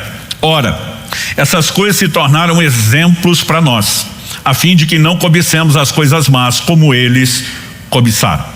Vamos começar pelo paralelo entre o povo de Deus do Antigo Testamento, a nação de Israel, e nós, o povo de Deus da nova aliança, a igreja de Jesus. Eles estavam debaixo de escravidão, controlados por um tirano que era Faraó. Eu e você também estávamos numa condição de escravidão, debaixo de um outro tirano, que não era o Faraó, mas Satanás. Colossenses diz que Deus nos arrancou do império das trevas para nos trazer para o seu reino de luz. Como foi que eles saíram da condição de escravos? Na noite em que foi instituída a Páscoa, e eles comem do cordeiro pascal, colocam sangue, né, nos umbrais das portas. Quando a Bíblia fala da obra de Cristo na minha e na sua vida, o paralelo é estabelecido. Na primeira carta de Paulo aos Coríntios, no capítulo 5, ele chama Cristo de o nosso cordeiro pascal, dizendo que o sacrifício de Cristo está para nós, como o da Páscoa estava para eles. Quando aquela primeira geração que sai do Egito chega ao Monte Sinai, Deus faz afirmações sobre eles em Êxodo 19, 5 e 6, que são praticamente repetidas sobre nós em 1 de Pedro, no capítulo 2, no verso 9. Vocês são a nação santa, a geração eleita, o sacerdócio real, o povo de propriedade exclusiva de Deus. Mas o paralelo não está apenas no fato de que Deus os tirou. Deus não os tirou para perambular no deserto. Deus tinha para eles um destino claramente sinalizado, prometido. Uma terra prometida, um lugar de abundância, né? Uma terra que manava leite e mel. Da mesma forma, eu e você não fomos arrancados por Deus do Egito para perambular por nenhum deserto espiritual. Deus tem para mim e para você um lugar de abundância e de plenitude. Quantos são gratos a Deus por isso? Efésios 1:3 diz que Deus já nos abençoou com toda sorte de bênçãos nas regiões celestiais em Cristo Jesus. Ele sinalizou para onde quer nos levar, Ele tem feito promessas, Ele nos deu uma provisão, mas eu e você precisamos entender que não seguiremos para lá apenas de forma automática, espontânea ou porque Deus quer. Daqui a pouco nós vamos trabalhar o elemento de interação. Se por um lado aquele que começou a boa obra, ele está disposto, decidido, determinado a concluí-la, isso não significa que porque esse Deus está determinado a levar até o fim. Se eu e você não correspondemos, que nós não podemos abortar o processo que ele tem. Nós lemos aqui, né, o final do texto que lemos de 1 aos Coríntios, o verso 5 diz: Deus não se agradou da maioria deles, daquela primeira geração, razão pela qual ficaram prostrados no deserto. Não era o plano divino, não era o destino estabelecido, mas infelizmente eles acabaram sabotando-se a si mesmos. Então nós precisamos entender onde foi que eles erraram, porque se a Bíblia diz que essas coisas se tornaram exemplos para que a gente não repita o erro deles, é importante que a gente entenda onde eles erraram. E um desses vários erros que é apontado com recorrência no Antigo Testamento é a incapacidade deles de compreenderem o compromisso de Deus de levar até o fim a obra que tinha começado. Então logo eles saíram do Egito. E gente, vamos lembrar de algo: nenhuma geração no Antigo Testamento viu tantos sinais, milagres, maravilhas como essa geração liderada por Moisés, né, na saída do Egito e no êxodo para a terra prometida. Agora, depois de verem tudo o que viram, é de admirar que eles tenham essa reação, esse pensamento a respeito de Deus, que nós vamos ver que eles repetiram várias vezes. Então, tão logo saíram do Egito, a Bíblia nos mostra que o faraó se arrependeu de tê-los deixado ir. Perdeu mão de obra, não é nem barata, era gratuita, escravo. Nós estamos falando de 600 mil homens de guerra de 20 anos de idade para cima que puxavam da espada, fora mulheres e crianças. Então, em algum momento, Faraó se arrepende, pega o seu exército e diz: nós vamos atrás. Quando o povo viu que Faraó estava no encalço, eles ficaram apavorados. Êxodo capítulo 14, de 10 a 14, diz o seguinte: chegando Faraó, os sírios de Israel levantaram os olhos, e eis que os egípcios vinham atrás deles, e ficaram com muito medo. Então os sírios de Israel clamaram ao Senhor e disseram a Moisés: será que foi por não haver sepulturas no Egito que você nos tirou de lá para que morramos nesse deserto? O que foi que você fez conosco tirando-nos do Egito? Não foi isso que dissemos a você no Egito: deixe-nos em paz para que sirvamos os egípcios, pois teria sido melhor para nós servir os egípcios do que morrer no deserto. Antes de terminar a leitura, o que eles estão dizendo? Deus nos tirou de lá só para nos matar aqui no deserto por meio dos egípcios. Basicamente, eles não demonstram o menor entendimento, muito menos convicção de que aquele que começou a boa obra há de terminar. Deus nunca os tirou do Egito para que eles morressem no deserto. O plano de Deus era maior, era melhor, era sublime, mas eles estão incapazes de compreender e acreditar. Moisés, por outro lado, está se movendo num outro nível. E o texto, vamos terminar a leitura, até o 14 diz: Moisés, porém, respondeu ao povo: não tenham medo, fiquem firmes, vejam o livramento que o Senhor lhes fará no dia de hoje, porque vocês nunca mais verão esses egípcios que hoje vocês estão vendo. O Senhor lutará por vocês, fiquem calmos. E agora, um dos milagres mais extraordinários vistos, presenciados, experimentados pela humanidade vai acontecer, e Deus vai literalmente abrir o mar vermelho diante deles e depois fechar enquanto os egípcios estavam passando. Mas enquanto eles estão, Deus nos tirou lá para matar. Moisés está dizendo: vocês estão malucos? Deus tem um compromisso, a obra que ele começa, ele leva até o fim, ele não vai abortar aquilo que começou. Era de se esperar que depois de uma experiência como essa, eles tivessem aprendido a lição. Não vão mais duvidar de Deus. Mas gente, eles só andaram um pouquinho depois de atravessar o Mar Vermelho e chegam, né, numa região, e a Bíblia menciona que ao partirem de Elim começa uma murmuração. Agora Êxodo capítulo 16, versículos 3 e 4 diz assim: os filhos de Israel disseram a Moisés e Arão: quem nos dera tivéssemos morrido pela mão do Senhor na terra do Egito, quando estávamos sentados junto às panelas de carne e comíamos pão à vontade, pois vocês nos trouxeram a esse deserto a fim de matarem de fome toda essa multidão. Então o Senhor disse a Moisés: eis que farei chover do céu pão para vocês, o povo sairá e recolherá diariamente a porção para cada dia, e eu os porei a prova para ver se andam na minha lei ou não. Basicamente agora estão dizendo para Moisés: quando nós achamos que Deus queria matar a gente no deserto pelos egípcios, a gente estava errado. Deus queria matar a gente era de fome, não pelos egípcios. Mas a ideia e o entendimento de que Deus está contrário a eles em vez de favorável a eles permanece. O Senhor diz para Moisés: fala para essa geração que eles vão experimentar o que nenhuma outra experimentou. Vai chover pão diariamente. A exceção era o sábado, quando amanhecia junto com o orvalho, o maná caía do céu. 40 anos até que aquela, geração seguinte entrasse na terra prometida. Isso aconteceu. Você imagina, bom, agora eles de fato aprenderam a lição. Não, Capítulo seguinte, Êxodo 17, nos mostra que quando eles chegam em Refidim não havia água. Eu quero ler com vocês Êxodo 17, do 2 ao 7. Então o povo discutiu com Moisés e disse: dê-nos água para beber. Moisés respondeu: por que vocês estão discutindo comigo? Porque estão tentando o Senhor. E daqui a pouco nós vamos entender porque ele chama essa atitude deles de tentar o Senhor. Mas ali o povo estava com sede de água e murmurou contra Moisés, dizendo: por que você nos tirou do Egito para nos matar de sede, a nós, nossos filhos e aos nossos rebanhos? Deixa eu fazer uma pausa aqui. Agora basicamente eles estão dizendo: quando achamos que Deus queria nos matar por meio dos egípcios no deserto, a gente estava enganado. Quando achamos que iria matar de fome, a gente estava enganado. Agora não entendemos, ele quer matar a gente de sede. Ou seja, basicamente a maneira de pensar é a mesma. Deus não está interessado no nosso melhor, ele não tem um compromisso terminal que começou. A gente só está tentando descobrir qual é o plano dele para acabar com a nossa raça. Nesse momento a Bíblia diz: então Moisés clamou ao Senhor: o que farei com esse povo? Daqui a pouco vão me apedrejar. O Senhor respondeu: passe adiante do povo e leve com você alguns dos anciãos de Israel. Leve também o bordão com o qual você feriu o rio Nilo e siga em frente. Eis que estarei ali adiante de você sob a rocha em Horebe. Bata na rocha, dela sairá água e o povo beberá. Moisés assim o fez na presença dos anciãos de Israel e chamou o nome daquele lugar Massá e Meribá, por causa da discussão dos filhos de Israel e porque tentaram o Senhor, dizendo: está o Senhor no meio de nós ou não? Em nenhum momento eles falaram: Deus não está aqui. Mas ao dizer: ele nos trouxe aqui para morrer de sede, eles estão dizendo: o Senhor nos abandonou. E Moisés está sinalizando que a atitude deles era tentar a Deus e declarar que o Senhor não estava lá. Agora Deus faz questão de dizer: não é a rocha que vai dar. O Senhor diz: eu estarei adiante de você na rocha. É por isso que o texto que nós lemos em 1 Coríntios diz que nós não devemos ignorar, ao estabelecer o paralelo de todo o comportamento deles, que os nossos pais, Paulo está se referindo aos seus ancestrais, estiveram todos sob a nuvem, todos passaram pelo mar e todos em Moisés foram batizados, tanto na nuvem como no mar. Nunca houve um batismo literal, mas ele está fazendo aplicações das nossas experiências. Porque eu e você, que encontramos a Cristo, passamos pela experiência do batismo nas águas, no mar, e o batismo no Espírito, na nuvem.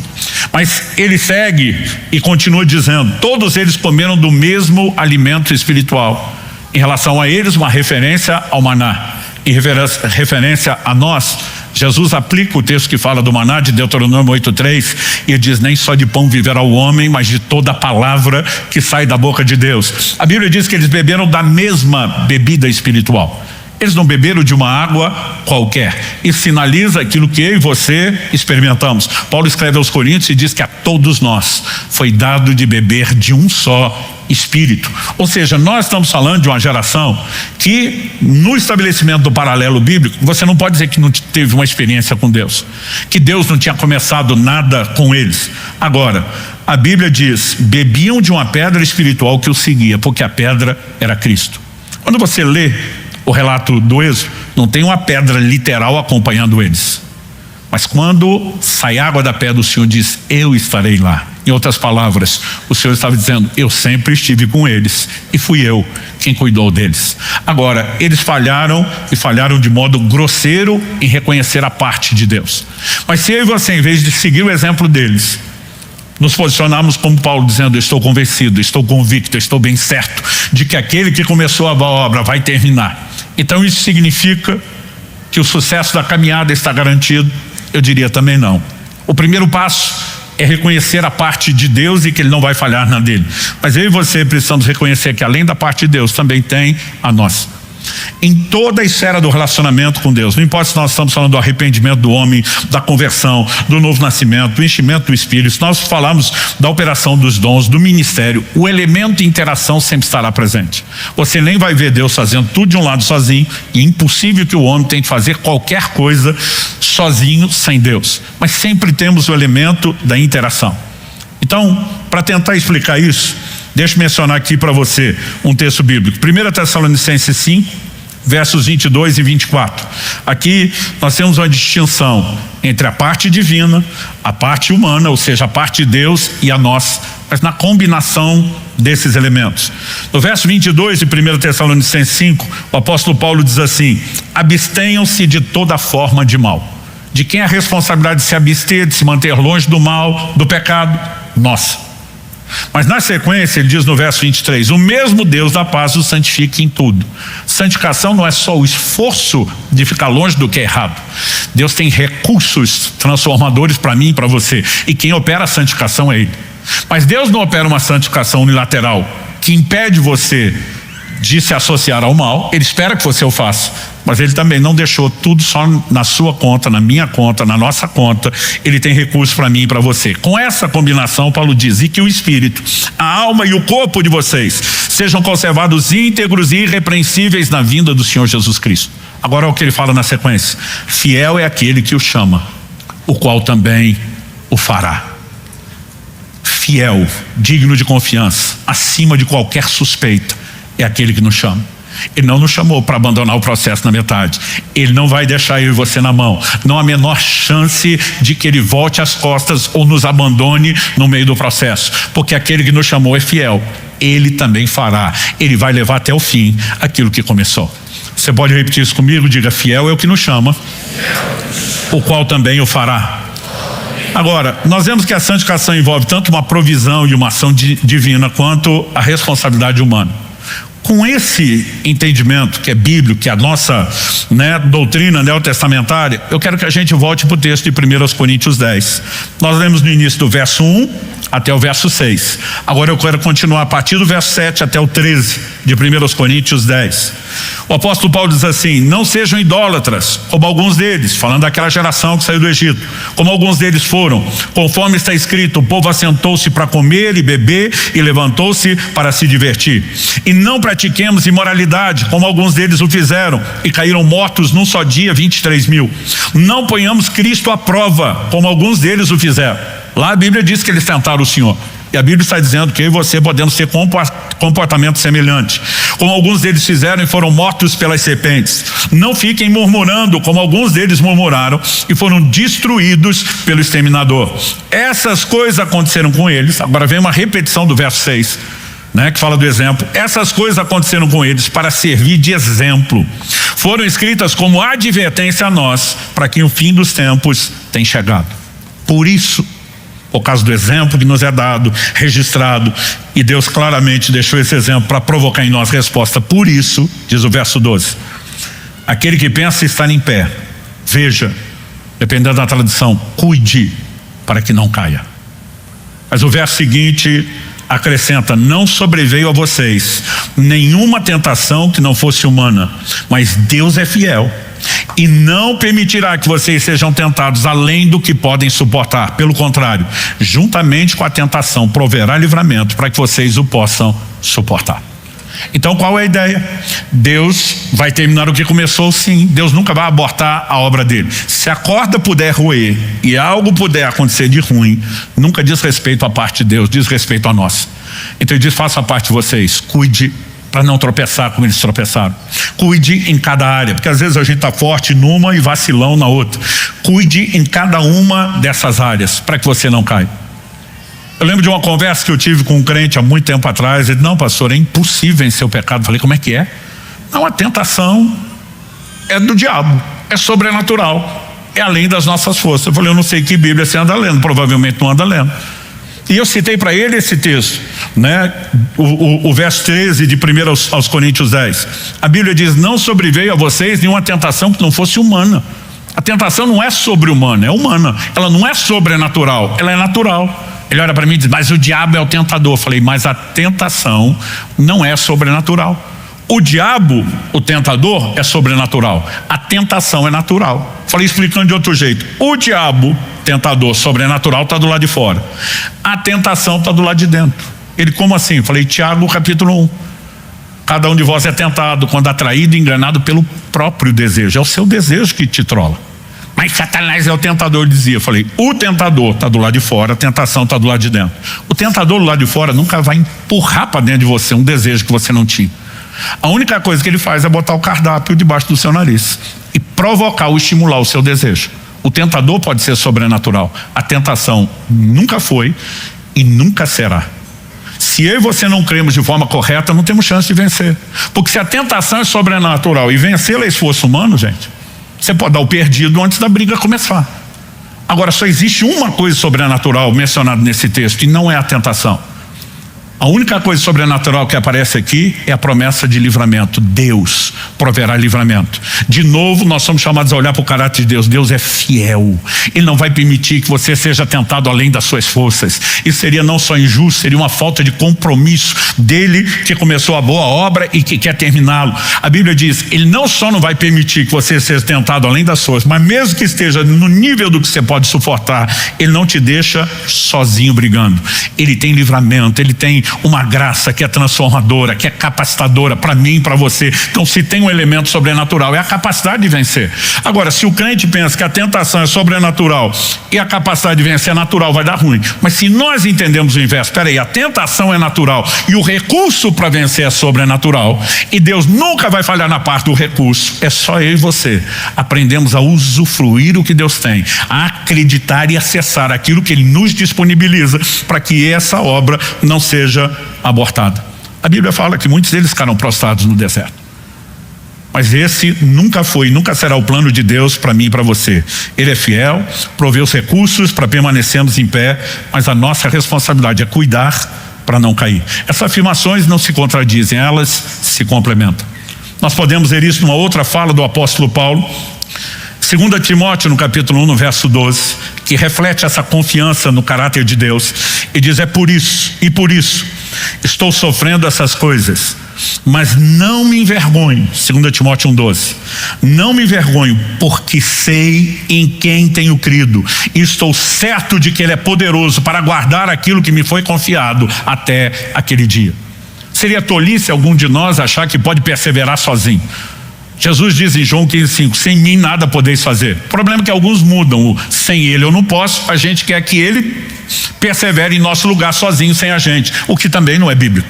Mas o apóstolo Paulo está dizendo, eu sei em quem tenho crido. Ele não diz no quê. Eu e você não cremos numa coisa, nós cremos numa pessoa, naquele que é fiel, naquele que está acima de qualquer suspeita, naquele que tem um compromisso de terminar a obra que começou. Ele diz, eu sei em quem eu tenho crido e eu estou certo, Ele é poderoso para guardar aquilo que me foi confiado até aquele dia. Que dia é esse? O dia da conclusão de toda a obra da redenção.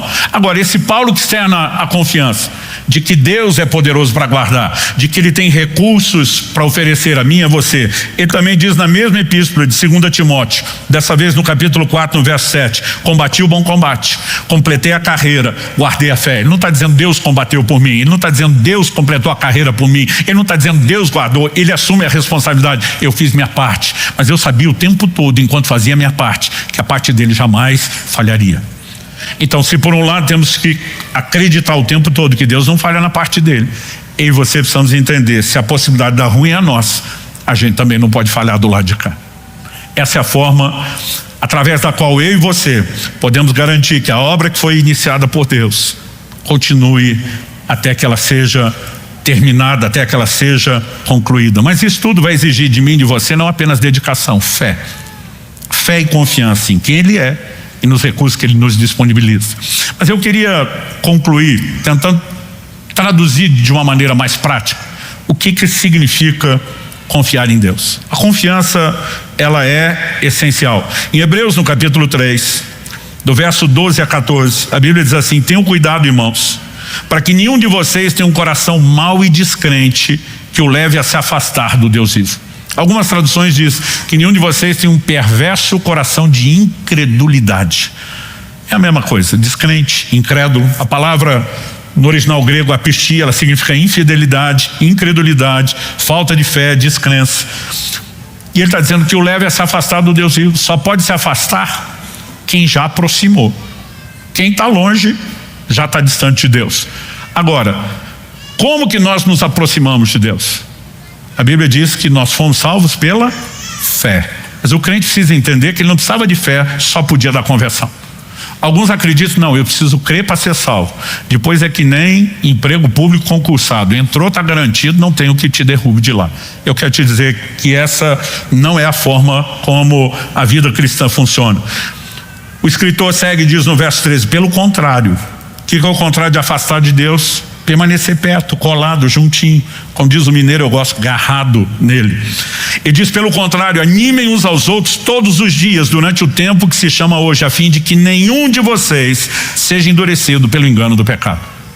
Pecado e incredulidade, eles estão juntos desde o início. A desobediência do homem lá no Éden começa com a incredulidade numa palavra de Deus, não apenas na ordem que Deus deu, mas nos motivos. E o diabo sempre tenta questionar os motivos de Deus. A conversa com Eva é, Deus sabe que se vocês comerem do que ele proibiu, vocês vão acessar algo especial que ele não quer que vocês acessem. Ou seja, é sempre a desconfiança em Deus, de que ele não está interessado no nosso melhor, que se torna o ponto de partida de todo o distanciamento, tropeço, rebeldia que o ser humano tem praticado. Então eu e você precisamos entender a importância da confiança. O verso 14 diz, porque temos nos tornado participantes de Cristo, se, e aqui nós temos um condicional, se de fato guardarmos firme até o fim a confiança que desde o princípio tivemos. Não adianta começar bem, crendo bem no início e parar de crer ao longo da caminhada. O mínimo que você precisa é preservar a mesma confiança. O mínimo. Porque o tempo todo nós somos exortados ao crescimento na fé e na confiança. A Bíblia não diz apenas somos salvos pela fé. A Escritura afirma que o justo vive da fé. Toda a nossa caminhada com Deus é baseada em fé. Romanos 1,17 diz que a justiça de Deus se revela no evangelho de fé em fé. São como os degraus de uma escada. É fé hoje, é mais fé amanhã, é mais fé ainda depois de amanhã. Quem está entendendo, diga amém. Agora, quando olhamos para esse texto, a gente percebe que a fé e a confiança é um ingrediente necessário, imprescindível, não só para aproximar, mas para depois para não se afastar de Deus. Dito isso, quando a gente olha para a atitude dos israelitas, a gente vê desde o início o oposto. Eu mencionei nos exemplos iniciais 3 atitudes deles, dizendo, não, Deus nos tirou no Egito porque na verdade queria nos matar no deserto pelas mãos dos próprios egípcios. Depois diz, não, a gente estava errado. Deus não queria matar a gente pelos egípcios, ele queria matar a gente de fome. Depois eles falam, não, nós estamos errados. Deus queria matar a gente de sede e Deus deu água. Eles viram que estava errado. Aí você pensa, depois de tudo isso aprender? Não. Quando finalmente chegam à terra prometida, estão diante de tudo aquilo que Deus prometeu, mas eles antes só imaginavam, agora eles têm a constatação. E eles sabem, os espias trazem o fruto da terra, eles sabem que a terra é boa, mas porque vem o relato dos desafios dos gigantes. Deuteronômio capítulo 1, do verso 26 até o 32 diz assim, porém vocês não quiseram ir, mas foram rebeldes à ordem do Senhor seu Deus. Ficaram murmurando em suas tendas e disseram, o Senhor está com ódio de nós, por isso nos tirou da terra do Egito, para nos entregar nas mãos dos amorreus e nos destruir. Para onde iremos? Nossos irmãos nos deixaram com medo, dizendo, aquele povo é maior e mais alto do que nós, as cidades são grandes e fortificadas até o céu. Também vimos ali os filhos dos Anaquins, que eram gigantes. Então basicamente eles estão dizendo, quando achamos que Deus queria matar a gente no deserto pelos egípcios, a gente estava errado. Quando achamos que queria matar de fome, estava errado. Quando achamos que era de sede, estava errado. Agora a gente entendeu. E queria matar a gente era pela mão dos cananeus. Mas basicamente eles estão dizendo, Deus queria acabar conosco. Só esperou a gente se encher de expectativa para dar o tombo na última hora. Eles continuam com a mesma desconfiança. Qual é a resposta de Moisés? O texto nos mostra o seguinte, então eu lhes disse, não fiquem apavorados, nem tenham medo deles. O Senhor, seu Deus, que vai adiante de vocês, lutará por vocês, segundo tudo o que vocês viram que ele fez conosco no Egito e também no deserto. Lamentações diz, quero me trazer à memória o que me pode dar esperança. Uma coisa boa é a gente olhar para trás e reconhecer tudo que Deus já fez na nossa vida. Então lembrar que aquele que começou vai terminar. Ele está dizendo, ele estará diante de vocês, ele estará com vocês da mesma forma como sempre esteve. Ele diz assim, segundo tudo que vocês viram que ele fez conosco no Egito e também no deserto, onde vocês viram que o Senhor seu Deus os levou como um homem leva o seu filho por todo o caminho pelo qual vocês andaram até chegar a esse lugar. Mas agora Moisés os confronta e diz, mas nem assim. Vocês creram no Senhor seu Deus, que foi adiante de vocês por todo o caminho, para procurar o lugar onde deveriam acampar. De noite estava no fogo, para mostrar o caminho por onde vocês deveriam andar, e de dia estava na nuvem. Ele diz, apesar de tudo que Deus fez, vocês não creram. Ele está dizendo o tempo todo, o problema de vocês é falta de fé, é descrença, é incredulidade, é desconfiança. Mas como essa incredulidade ou desconfiança se manifestou? Ele diz no verso 26, vocês foram rebeldes à ordem do Senhor e ficaram murmurando. Rebeldia e murmuração, ambas atitudes, elas são expressões da incredulidade. Quando a desconfiança está presente, há algumas atitudes que vão sinalizar isso. Mas por outro lado, quando a confiança está presente, também há ações que vão indicar isso. E eu e você precisamos entender de maneira prática como essa confiança se expressa. Então, eu acredito, que a confiança em Deus, ela basicamente, para resumir e simplificar, ela vai nos levar a duas atitudes. A primeira diz respeito à parte de Deus. A segunda diz respeito à nossa parte. A primeira, em relação à parte de Deus, é a convicção de que Ele não nos abandona. Eu estou certo, eu estou convencido, eu estou convicto de que aquele que começou a boa obra há de terminá-lo. Em Hebreus, no capítulo 13, no verso 5, nós lemos, porque Deus disse, aqui vem uma citação de uma porção do Antigo Testamento.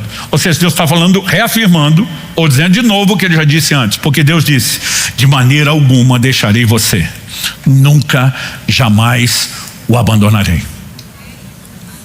Eu vou citar de novo, esperar você ativar primeiro o modo empolgação. Nunca te deixarei, jamais te abandonarei. Um dia vier com aquelas sugestões, Deus abandonou você, falou abandonado, o rejeitado é tu. Eu não estou nesse time. Ele nunca me deixará, Ele nunca vai me abandonar. E eu e você precisamos entrar num modo de convicção.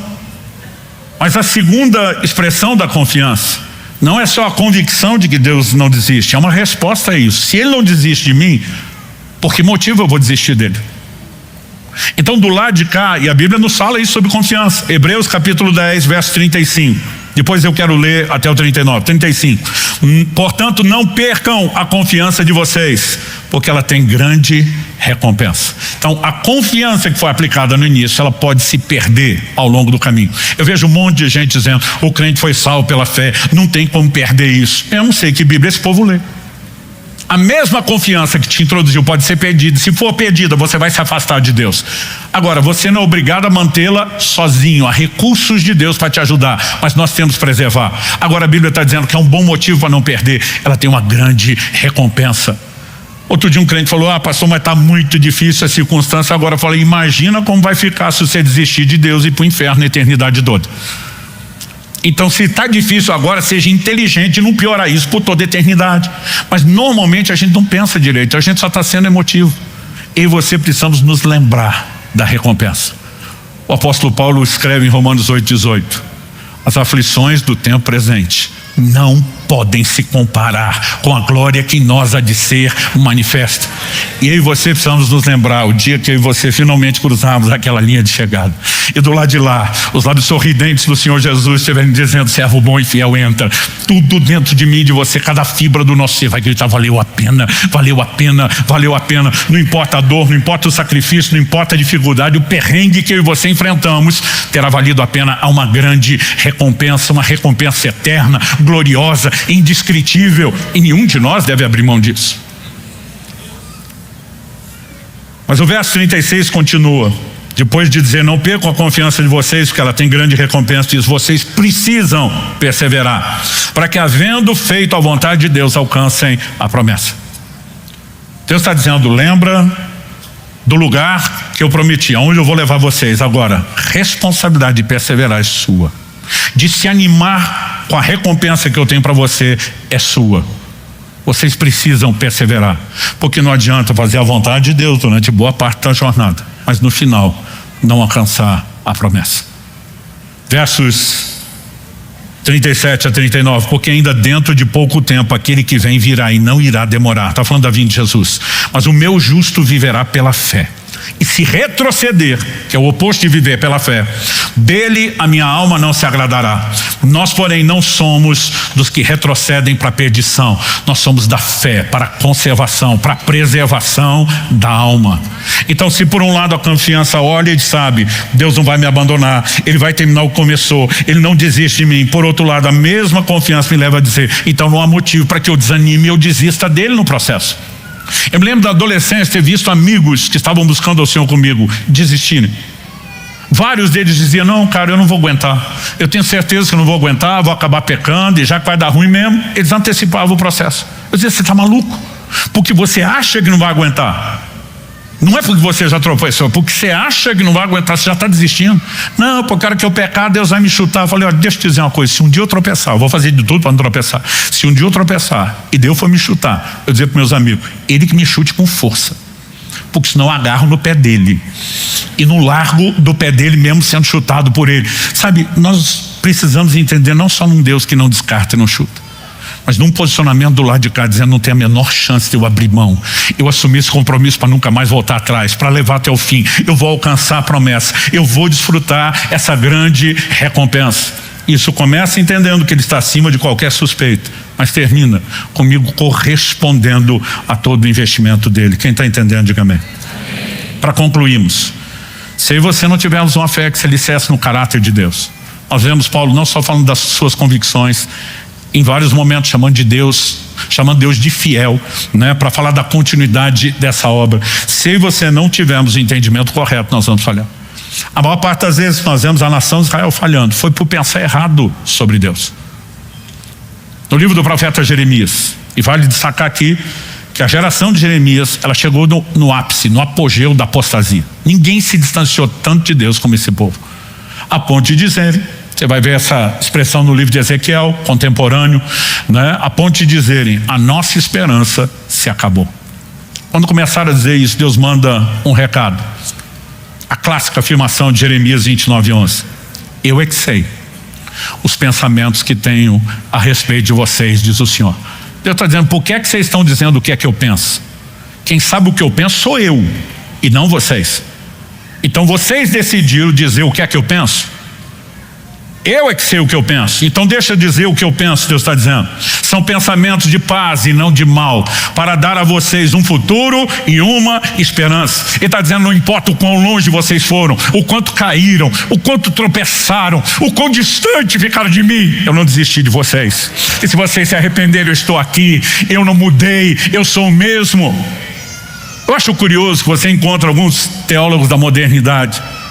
Eu fico tentando imaginar o que esse povo estuda para pregar tanta incredulidade.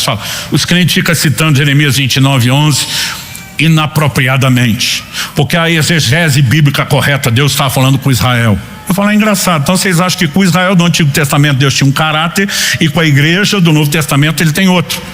Isso fere a mesma teologia que vocês pregam da imutabilidade de Deus. Mas de alguma forma, quando a pessoa não quer acreditar e dar desculpa, ela fica inventando isso. Deixa eu te dizer, o que Deus falou para eles, numa aliança que era menor do que a nossa, inferior a nós, que não tinha promessas superiores a nós, que não tinha Jesus como fiador, já revelava o caráter de Deus, ele não mudou. Ele continua pensando de mim e de você o melhor. Ele continua dizendo, eu é que sei os planos que tenho a respeito de vocês, são planos de bem e não de mal. Ele não nos tirou do Egito para a gente morrer no deserto, não importa se é pela mão dos egípcios, se é de fome, de sede, pela mão dos cananeus. Aquele que começou em nós a boa obra, ele há de terminá-la. E nós precisamos ter a fé apropriada em Deus. Quando Elias é levado ao céu num redemoinho, e Eliseu agora passa o Jordão, os filhos dos profetas que encontram do outro lado vêm com um pedido para lá de estranho, nos deixa procurar o corpo de Elias. Eliseu olha para eles e diz, esquece isso, para com isso, não tem por que fazer isso. A Bíblia diz que apertaram tanto com Eliseu, insistiram tanto que ele acaba dizendo, vão. Depois de 3 dias, mais de 50 homens, buscas incessantes, porque diz, pode ser que Deus o jogou numa montanha ou no vale, volta e diz, não achamos o corpo. Eliseu olha para eles e faz o papel da esposa no casamento. Eu não disse, eu não falei. O que Eliseu está tentando dizer desde o início? Vocês acham que Deus ia tirar o Elias de uma forma apoteótica como aquela, para descartá-lo numa montanha ou num vale? Meu amigo, preste atenção. Você precisa acreditar de todo o seu coração. Não pode haver uma brecha para que o diabo insira algum pensamento ou sentimento diferente. Deus não nos trata como um copinho descartável desses de plástico que as pessoas bebem água e jogam fora. Aquele que começou a boa obra não vai nos descartar no meio do caminho. Ele tem um compromisso, ele vai levar até o fim. Se eu e você precisamos estar atentos, não é se Deus vai cumprir a parte dele, é só olhar para nós e dizer, nós vamos corresponder à altura com alguém que nos ama dessa forma, que luta por nós dessa forma. Nós vamos corresponder devidamente. Quem está entendendo, diga amém. Vamos ficar em pé para parecer que está acabando.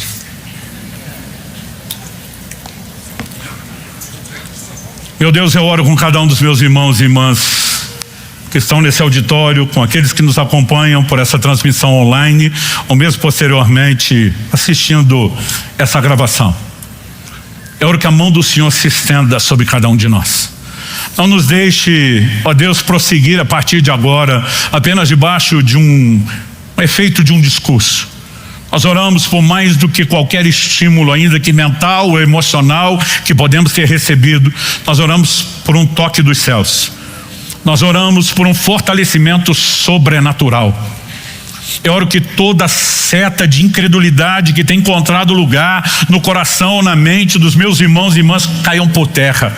Eu oro que a capacidade de olhar para o Senhor, não apenas entendendo, mas se entregando em plena confiança, a convicção de um caráter imutável, justo, fiel de Deus, que isso seja restaurado e até mesmo aumentado.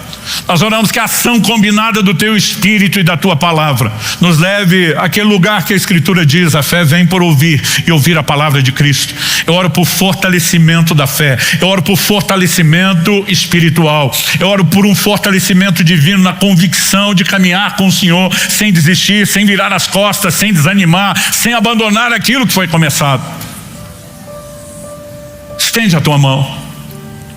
Que possamos sair daqui não apenas com alinhamento doutrinário, não apenas com clareza do que deve ser feito, mas com todo o combustível espiritual necessário para não falharmos da nossa parte ao longo da caminhada. É a nossa oração, é o nosso clamor, em nome de Jesus. Se você crê e concorda, diga amém. Se você recebe essa palavra, diga: eu recebo em nome de Jesus.